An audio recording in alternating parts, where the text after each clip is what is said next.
Today we basically have a couple of topics we would like to discuss with you. First of all, a little bit about endpoint security, why we feel that the traditional security that we're using today, like antivirus, like anti-malware, anti-X, anything, is no longer working. The other thing we would like to discuss is ransomware and the development of ransomware from being a technical thing to more being a business model.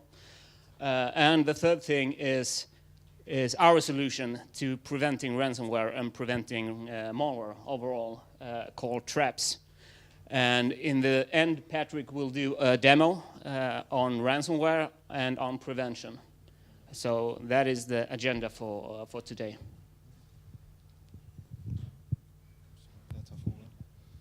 So before we kick off, let's get you a little bit involved. So how many of you are using antivirus today in your organization? So let me see a raise of hands. And I know maybe that's a little bit a tricky question because I assume that almost everybody of you is using antivirus today in your organization. But if you ask me, I wouldn't consider antivirus the solution to any problem anymore, especially not if it comes to endpoint protection.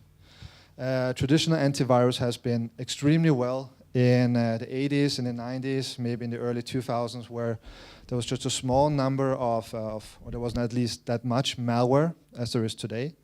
Today, I don't even need to be technical experienced, but I can take a existing piece of malware, I can download some software, some tools from the internet, I can change a few things, and then traditional virus solutions, which just look at signatures, aren't able to detect it anymore. So that's part of the problem we have. The other thing is that if we look at what was the intended goal of antivirus when it was released in the early 80s, well, it was to protect the endpoint from being compromised. But if we look at that, we see that that's not even in many cases possible anymore, because all of the major antivirus vendors today, if we look at the big ones like our sponsors, Symantec, Kaspersky, Trend, and all the others, their strategy is simply that they don't have the right tools anymore to try to protect, and they move to what we call detection remediation. So trying to detect once an endpoint has been compromised. So the intended function of antivirus isn't really there anymore. The other thing is that if we look at, is antivirus really something that's persistently protecting an endpoint? And by that we mean, how easy is it for a person or a criminal to bypass the security features? Well, for an end user, and I'm doing this myself, if I'm working on my home PC, maybe watching a movie or playing a game or working on a presentation, and there's a pop-up saying that, well, it's time again for your scanning, scheduled scan or manual scan. And what I do is I simply click, well, I postpone it to a later point. The criminals also have the tools to bypass traditional protection by simply having the internet available to them. There are many sites out there, VirusTotal and other sites, where you can take a malware, you can upload it, and then you can get a verdict back saying, well, those antivirus products are actually picking it up and those aren't. And then I change a few things again, and then maybe less are picking it up, until I reach a point where no product is picking it up, and I have a new 0 day, basically, without really that much technical experience. But the last thing I would say is that traditional antivirus isn't really helping us anymore, because we lose flexibility in an organization. That traditional antivirus, if they're moving away from protecting to detection and remediation, also means that you need to have a lot of resources on the endpoint to actually be able to detect. You need to know what are you looking for based on either signatures or definitions or other behavior. And that takes a lot of resources. So if you and your organization try to move away from the current platforms and application and maybe want to go cloud or VDI infrastructures and so on, and you rely on a product that uses a lot of resources, you're sort of in a dilemma and at least not being able to develop as fast as your organization wants.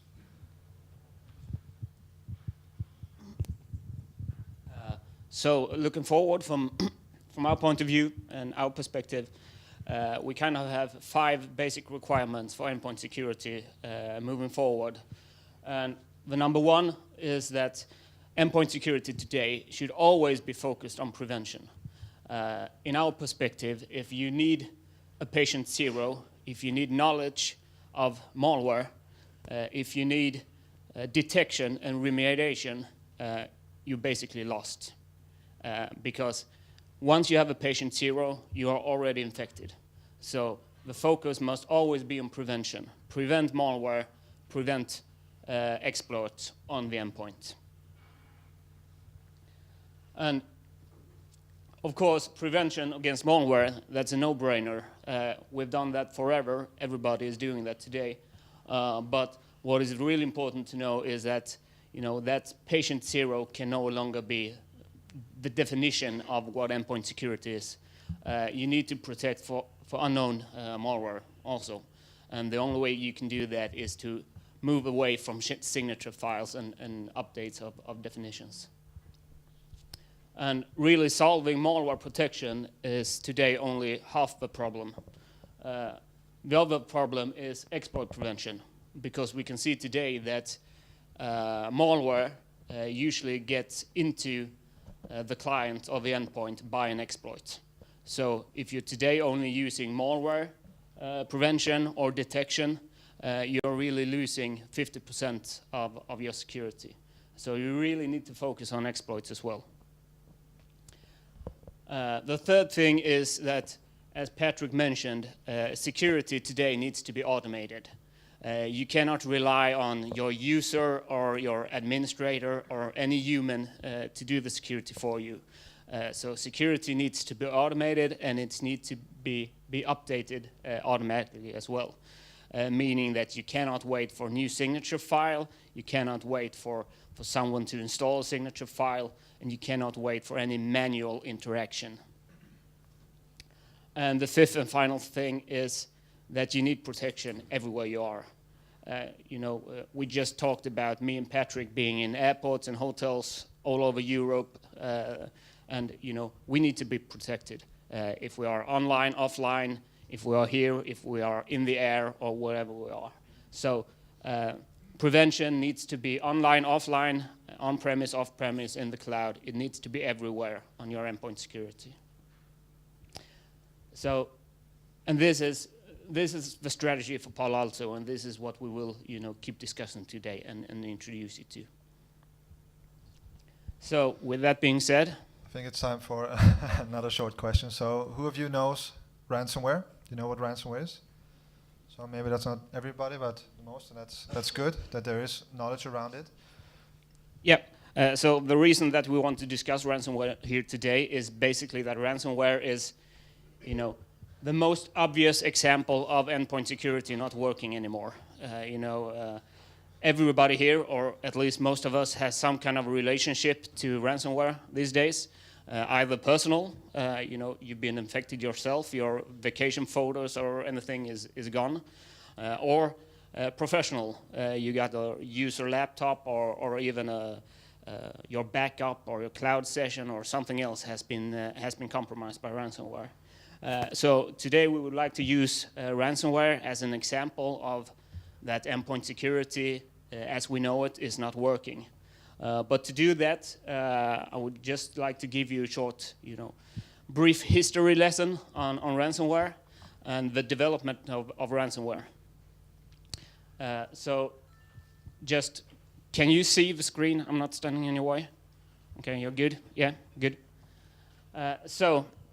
Ransomware, as we know it, I think we are all aware that ransomware is a huge problem for the last 3-4 years, something like that.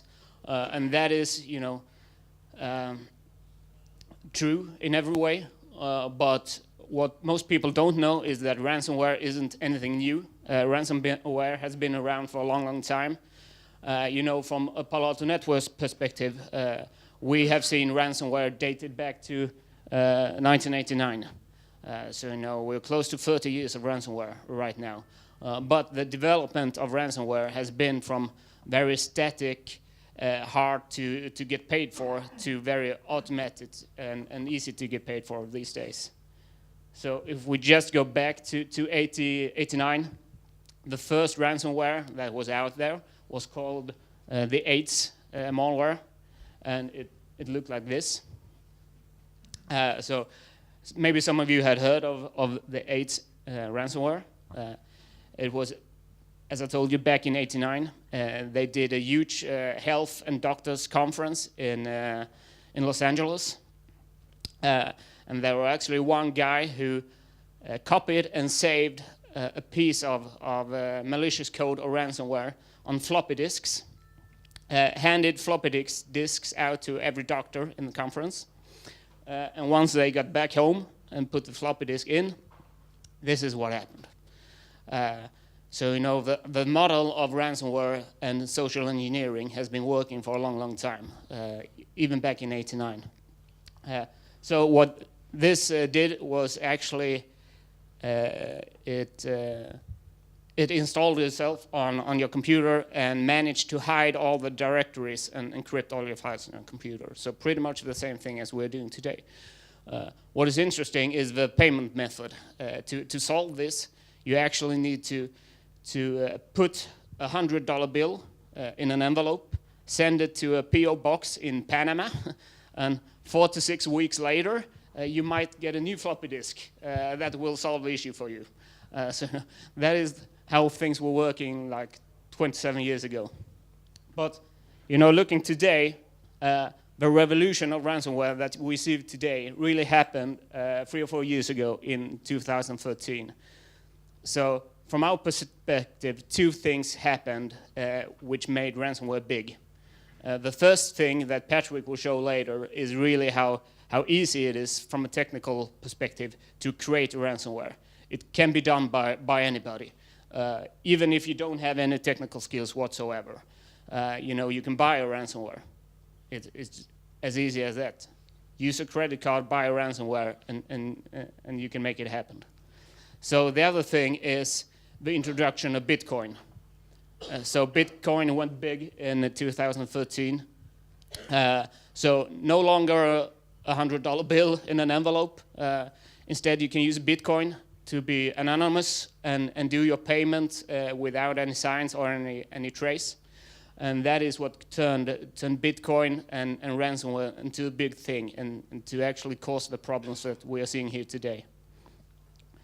So I would just like to share some examples of ransomware moving from a technical thing to a business thing by showing some screenshots. And one more thing, yeah, here you go. So maybe it's hard for you to see in the back, but this is a screenshot of CryptoLocker, which I think most of you have heard of, which is really the first big ransomware, which is kind of business focused. So from my perspective, the interesting thing here is that you can actually choose what you want to pay. You can choose if you want to pay $300 or 300 euros. So before pay, please check the currency. The other thing here, this is Tesla Crypt, another great example of ransomware as a business model. Again, you can choose. So you can choose to pay $400 in Bitcoin, or you can choose to pay $1,000 by PayPal. So why is Bitcoin so much cheaper? Because it's harder to trace. It's easier for the bad guys. So they would easily take $400 instead of $1,000 if they can do it without no one notice. I'm not discriminating. So, and I think the final example here is CryptoLocker, which you can see the bad guys. We have a link here, click here to buy the software, and we actually have 4 backup links in case the first one doesn't work. So you're sure you get your money. And if you don't know what happens, they have been nice enough to add a FAQ down here. So if you don't understand, you know, just read the FAQ and do what you're told. And we have seen this development going even further. Right now we can see ransomware that is offering online chat, 24/7 support. All of the things that we are trying to sell to our customers is also offered by the ransomware guys. So, you know, this is why our endpoint security today is not working. And just to wrap this up, Palo Alto Networks is the co-founder of Cyber Threat Alliance. Palo Alto Networks, Intel, Symantec, and Fortinet founded this together. And if we just look at CryptoWall alone, actually almost 50% of all victims decided to pay.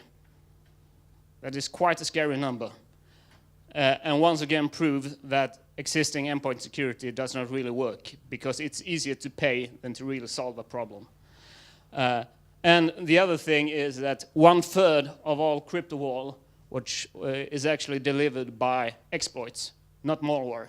So again, pointing out the fact that you need to protect against exploits as well. So now, time again for another question, and also take the clicker. So do you think that your product that you have today, and again, the question at the beginning was, are you using antivirus? Everybody said yes. But do you honestly think that your antivirus product today can prevent ransomware from compromising your endpoint? Just honest answer. It's, I mean, we see exactly the same thing, and okay, yeah. No, but the majority of people realize that it's getting more and more involved, and that's something that Andreas was in it, that the business for ransomware is just growing, and it's easier to generate those files and easier to encrypt. But my point would be that in order to really answer that question, are you able to prevent ransomware from compromising your endpoint, it's important to understand what are partially the attack vectors. So how is the ransomware actually compromising the endpoint? And the other thing is, how is the ransomware, so the actual malware that does the damage, delivered to the endpoint? And I want to quickly go into this. As Andreas has said, the majority of ransomware attacks that we see today is basically coming or compromising a machine by using an exploit. So an exploit is basically that there are vulnerabilities in all the applications that we're using today. There are new ones being discovered on a daily basis almost, in your Outlooks, in your browsers, in your Office applications. And those vulnerabilities can be exploited so that the criminal, and that's also something I'll show you later, can use this weakness in the application to, once it's in the application, do a lot of stuff. I will show you some of the options that are available, but in most cases, it will just be to put ransomware on the machine. The other attack vector that we see is that somebody gets an email. In the email is a Word or some other file that has macros. As soon as the user enables macros, the ransomware file is being downloaded to the endpoint, and it's already too late. And the final attack vector that we see is executable files, which might not be executable files for the end user, because the end user just sees, well, there's a PDF document or a Word document. It looks like something I know. I double click it, but then in reality, it is an executable. And as soon as you double click it, it executes and encrypts the endpoint. On the delivery side, we think that there again, same as the attack vectors, there are different delivery methods for how this exploit or how the malware is actually getting to the endpoint. One that we see, and I would say that the number is extremely high, maybe in the 80s or the 90s, of all the attacks comes in through exploits. And the way exploits are being delivered is partially for example, through exploit kits. So exploit kits basically is that a user maybe gets an email. The email contains a link. I click on the link. It opens my web browser. I go into that website. And then the exploit kit that's hosted on either this malicious side or legitimate side uses an exploit kit to determine what's the best way to exploit the user with his machine connected to it. And the exploit kit works in a way that it can see a lot of things just by you connecting to the website. Which browser are you using? Which version of the browser are you using? Which OS are you running? Is it Windows 7, Windows 10? So there are a lot of things, and then based on that, it decides, well, what's the best way to compromise or to use an exploit.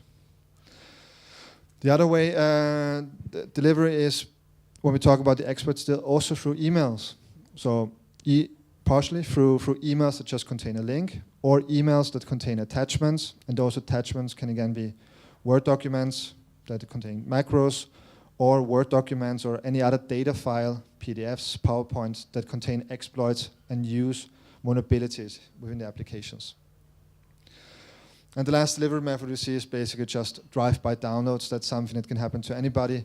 You just browse the internet, you go in, maybe the wrong site, maybe you click, you're in a newspaper site and there's a commercial, banner commercial, you click on it, and just by you visiting the site, you're being compromised. So it's me again, time for another question. So do you think that your antivirus product today, so some of you said that you're able to prevent ransomware attacks, but do you feel confident enough that to say that your antivirus product is able to protect you against unknown malware and unknown exploits? So there's the big question. I would say that the majority today of files are unknown because it's so easy to create new pieces of malware and new pieces of exploits. So just a raise of hands, do you think that you're able to protect? Yeah.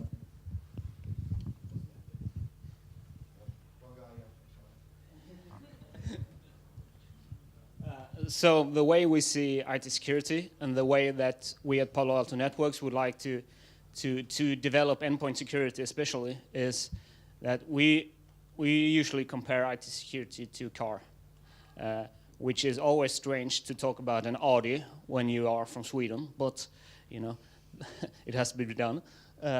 So you know, looking at the car today, any modern car is using various methods to really protect the driver, because you know, you can argue that the main purpose of a car is to drive fast and to look good and to be the right color or anything else. But I think if you ask Audi or Volvo or BMW or any of those guys, the main purpose of a car is really to keep the drivers safe. That is, you know, the priority of every car vendor today. And in order to do so, they are creating different kinds of safety. They are creating airbags and traction control to keep the car stable. They are using safety glass, and you know, every single component is working alone, but together they are managed to keep the driver safe. So you know, the traction control will never do what the airbag is supposed to do, but you need them both in order to be safe. And that is really the multi-purpose of a multi-method that we would like to introduce with Traps as well. Traps being our endpoint solution. Just want to start up the demo later. But yeah, as Andreas has said, the way we want to do prevention on an endpoint is to not only focus on the malware, also focus on the exploit side, but always have this mindset of being able to prevent. And similar to the car, with the different methods of trying to protect the user from getting to any damage, we try to prevent malware from ever running on the endpoint. And we use a variety of different methods. And each of those methods in turn has different techniques, which allows us to continuously improve and to continuously fine-tune and continuously cover all forms of attack vectors and so on. So what we have is that we are, for those who are Palo Alto Networks customers today, you will have heard about Wildfire. Wildfire is basically our threat intelligence, where we have all the information that we have from our firewall customers, from our Traps customers, but also from external feeds coming in. And we can use that data on the endpoint to, within a millisecond, basically determine if a file, do we know about it? Is it malware or is it a legitimate file? As a new feature with the latest release of Traps, we also have static analysis. So all the knowledge that we have in Wildfire, we have built a framework that allows us locally on the endpoint. So if you're not connected to the management server, you're offline, you work from a hotel, and you can't use Wildfire, well then local analysis comes in and determines if a file is malware or if a file is legitimate. We're also able to restrict the way malware tries to take a foothold on the endpoint by using restrictions. And restrictions is nothing new, but we use it, as I said, in Traps to be able to minimize the way that malware takes a foothold. So restrictions can be on files that are not signed, or if a process tries to create a child process, or if something tries to be executed from attached storage like a USB stick. So there are different varieties of restrictions that we can do. We also have a feature called the Trusted Publisher feature, which is basically that we don't want traps to unnecessarily ask Wildfire or the local analysis for a verdict on any file. So if traps sees that there's a file that's being tries to be executed, that's signed, for example, by Microsoft, and Microsoft is one of our trusted publishers, well, then the file is allowed to run. There's no need for us to check it. And then the last thing is basically just for the administrator to manually create a white and blacklist. So some files we know are malware, they're not allowed to run. Some files we know are legitimate, but there could be some company policy that says, well, even though that Skype, for example, is a legitimate file, I don't want to allow it, I'm going to block it. So that's the one part on the malware where we try to prevent the malware from running. But as we said, the majority of attacks today actually comes in through exploits. And when we talk about exploit and the way we prevent is that we're not looking or we're not trying to solve the problem with all the vulnerabilities that are out there or all the exploits that currently exist or new exploits that come along. We look at basically the fundamental techniques on how an exploit can be built. So from a technical perspective. So today, if you want to build an exploit, if it's an old exploit or a new zero-day exploit, you can basically only use a very small number of around 20 to 25 different techniques within either trying to corrupt the memory of the application or trying to exploit logical flaws or seeing when code is being executed in an application. So within that, there's a very limited number of technical possibilities to create an exploit, and that's what Traps is looking for. So we don't need to have an agent that's very heavy, that needs to be constantly updated, or needs to have new exploit definitions, or trying to patch a system. Because with Traps, and the way that we're only looking at the techniques allows us to basically stop any exploit. For Traps, it doesn't matter if it's a known exploit or an unknown exploit. Traps just sees those techniques. If we find one, then we'll stop the exploit. And we will never be in a phase where malware is being downloaded and executed. So, actually, I have no microphone. Just give me a second. This is the big moment when the live demo is supposed to work.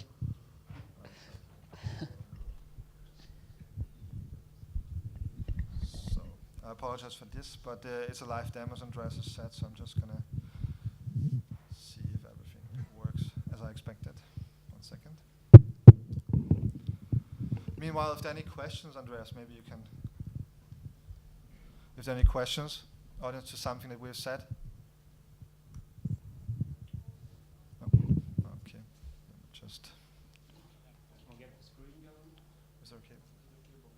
Yeah, I just need to. I want to see if I can start it up or not.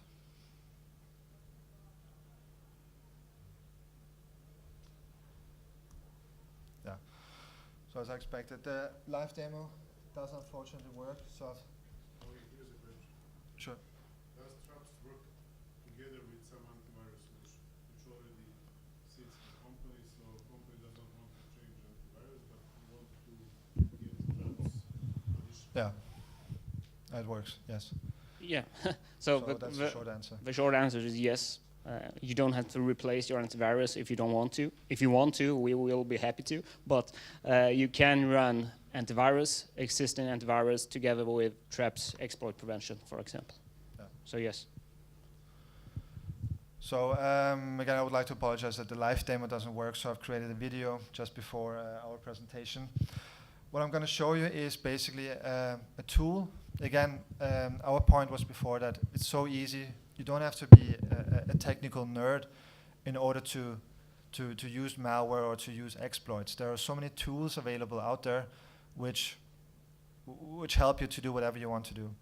There's one tool that's a version of Linux, Kali Linux, and within that you have a lot of tools. One of them is the Metasploit framework, which is basically a large database of known exploits. So if I want to do something, if I want to test something, I'm going to use Kali Linux, the Metasploit framework, and just do my testing.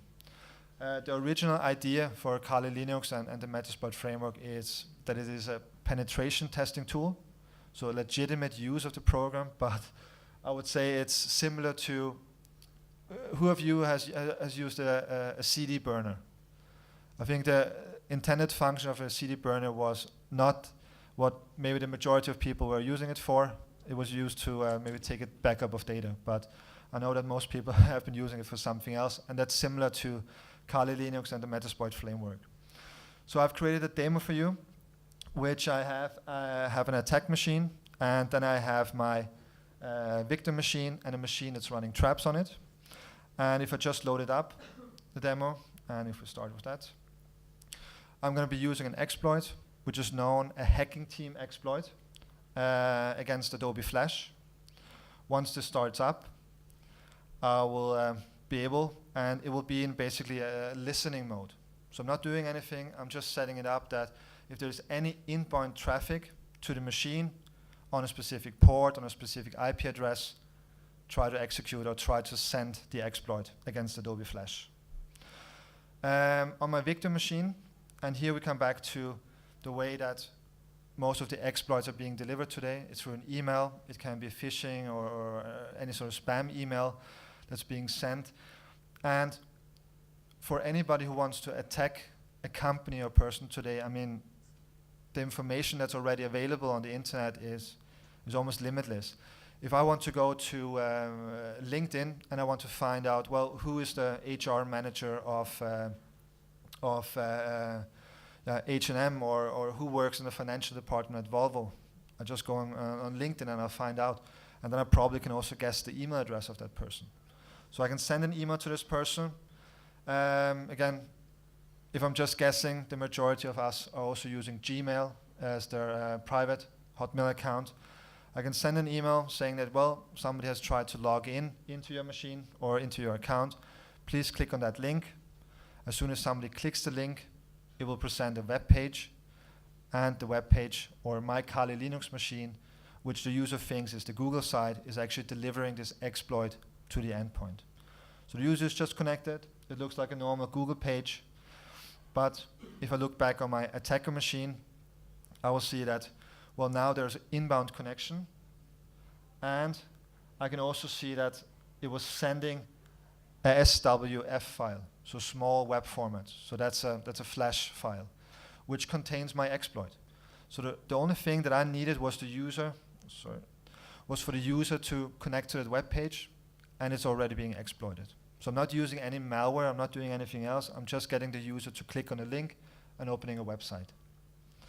I can see that I have a connection to the machine, or the machine has a connection to me. I can see which version of the OS is using, which is the connected user. What I will do now is basically create an interactive session back to the user, which then allows me to do even more things that I want to do. I can upload malware, the ransomware, which I will do at the end, or I can do a variety of other things. I can, just by having exploited the application and having a connection to the machine, I can, for example, well, do I want to see in the password store?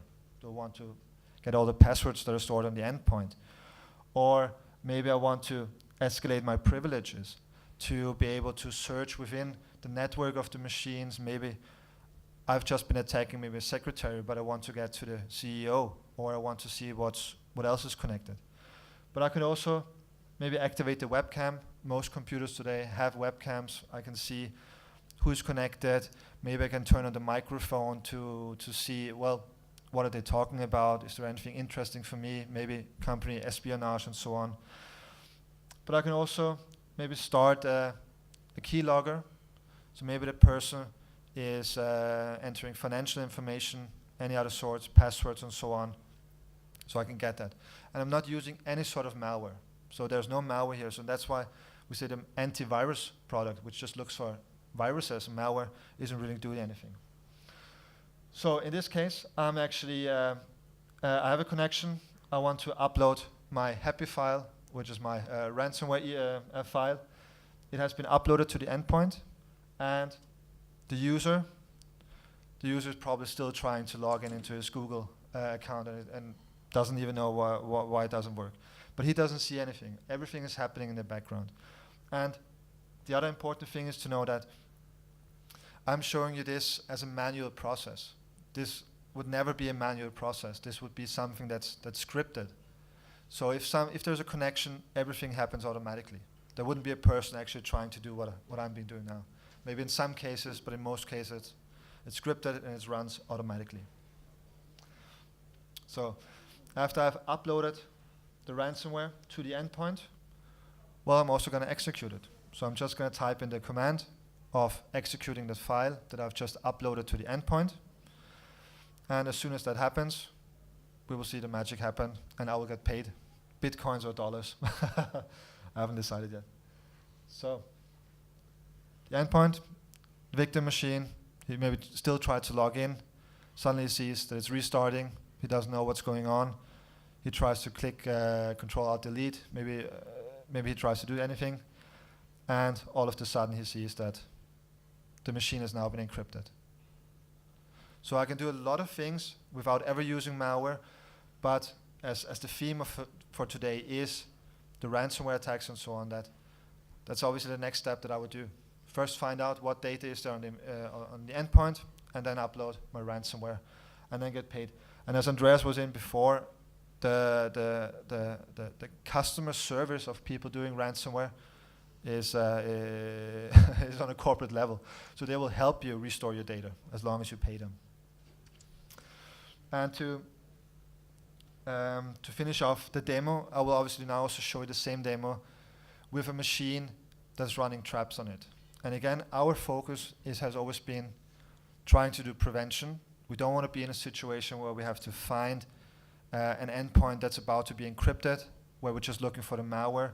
We're looking for the actual exploit, because that's the earliest possible chance that you have to prevent any sort of attack. And by stopping the exploit, I will never be in a phase where the end goal has been achieved, ransomware has been delivered, and maybe also is executing on the endpoint. So just to show you that, I will start up the Kali Linux again with the Metasploit framework. I'm ready. I've sent the same email just to a different person using traps. It's in listening mode. It's waiting for an inbound connection. Same as before. The only difference is now that there's a product in place that looks for the exploits, the exploit techniques, and it will stop it. So I have traps on this endpoint installed.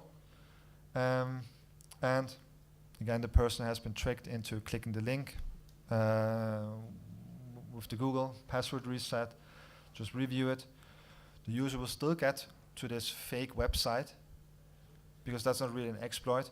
But as soon as, and I will just pause again, as soon as the Kali Linux, my machine, sees that there's an inbound connection and it tries to send this exploit against Adobe Flash, it's not getting any response. Because on the other side, Traps has been basically waiting in the application, in Adobe Reader or in Internet Explorer, and looking for those 20 to 25 different exploit techniques that are available.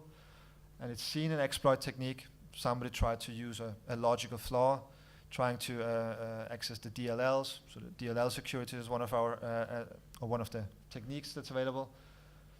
And Traps has gone in and prevented the attack, and never in a phase of being compromised. And just to moving away from the demo, if you just look at the way Traps can do the prevention. Again, we try to do prevention in the earliest possible stage, which is when the exploit is being delivered. The majority of malware today comes in through exploits. So an exploit against your Office programs, your browsers, since there's only a small number of techniques available, if we find one technique, we can stop the whole attack. But there are still cases, of course, where malware just is being downloaded or on a USB stick or something else. But Traps has still a lot of possibilities to do prevention. We can ask Wildfire for a verdict. We can have local analysis, give us a verdict, or we can have restrictions in place to minimize the foothold that malware tries to take.